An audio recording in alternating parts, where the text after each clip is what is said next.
It's not easy for someone experiencing an emergency to remain calm and think clearly when calling 911 for help.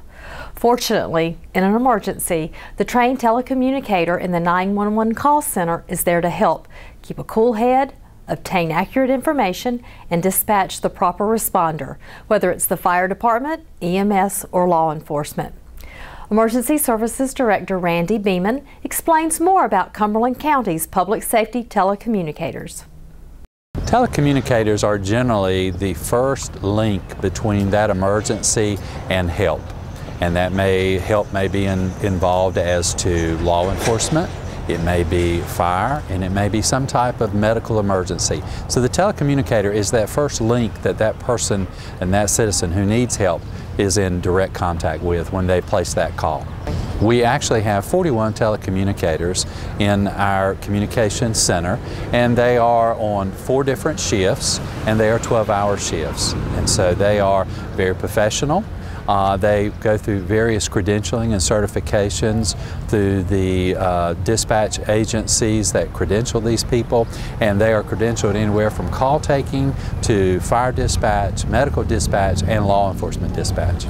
Telecommunicators may face on an average day from just simply a misdialed call or administrative call seeking assistance from other agencies to a dire emergency dealing with some trauma. It could be themselves involved, or they're calling for their neighbor or a family member who's in need of emergency assistance and help. Misdialed calls are a problem, and it seems to go through phases. What we are finding is that when you have those classes, especially with our young people, and they may be talking with their family members, their moms or dads or grandparents, and in that discussion they may say, well, let me show you how it works, and they dial 911 and it goes to the call center. And sometimes people will hang up, and if that is the case, we will call back because we want to verify that that is not an emergency. So we do have those occurrences. Phones that sometimes parents just give their child, saying, here's a phone, you know, play with it, because it's not a toy, but sometimes it's perceived to be a toy by our young folks. And even though it may not be activated, if 911 is pressed, then it will activate and will call the communications center. The volume of work is quite amazing for our area. We handled, just this past year, 775,000 calls from the call center. So our folks are very busy and in doing those dispatch needs throughout not only Cumberland County, but there are instances where we are also in a mutual aid aspect for our neighboring counties, such as Harnett and Sampson and Bladen, and we do assist those agencies from a mutual aid standpoint, from fire or EMS or whatever type of emergencies that the requirements are for response. When that person is dialing in, and we're also seeing from the dial-ins various phone types, and what I mean by that is there are the landlines at a residence, and then there are those cellular phones. We are finding that now there are more cellular phone requests through our CAD system, through 911 centers, than the landlines. And they work on similar but dissimilar principles. So far as the landlines, when a call is placed, we have that CAD information. We know the physical address of where that call was placed. Our cellular phones, when those calls are placed, there are the older models, or the Phase 1 phones, and then there are the Phase 2 phones. Phase 1 phones were pretty much when someone dials, you have to ask that person, where are you located? Give us a landmark. Do you see any surrounding areas for information to assist that dispatcher in being able to provide you the assistance that you've called about?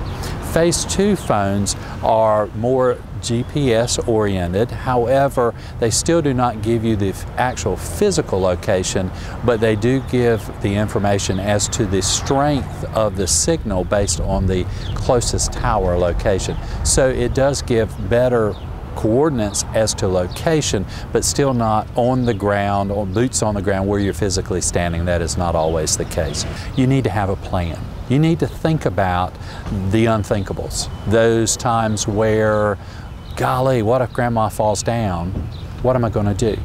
What if there are some emergencies in your community, in your neighborhood? You need to have a plan, meaning be prepared when you make that call. When you place the call, they're going to want to know who's calling, where are you calling from, what's the nature of the emergency, and of course if it's, say, an automobile accident, and say that you are hopefully you're not involved in one, but if you are a motoring public that sees that, there's going to be additional questions as to how many are involved, how many vehicles, do we know how many patients are involved, are there any hazards around the area, and then you will be given instructions as to how you can assist in situations as to motor vehicle collisions. Say that it's a medical emergency, someone who is not breathing or choking. Then as that telecommunicator works with you, they will have medical instructions in assisting you in how to open an airway, how to perform CPR if needed, how to check for a pulse. And those are areas, and those are very valuable information that you and as the caller and as the telecommunicator can share among yourselves during that time of emergency. It gives a level of security and knowledge that you are doing the right thing and that you do have the support. I tell you, I am very proud of our Emergency Communications Center and its citizenry that are supporting us. And how are the citizens supporting us is that each month you see on your cell bill or your landline, you see a surcharge, and it is through that funding source that we are able to provide a very valuable service to you in whatever level of need that you may have. And these men and women that you are speaking with are very dedicated, and they also do sacrifices many times where they are always dependable, and their goal in life is to have a positive outcome, if at all possible, to assist you in your time of need. And I'm very proud of those individuals.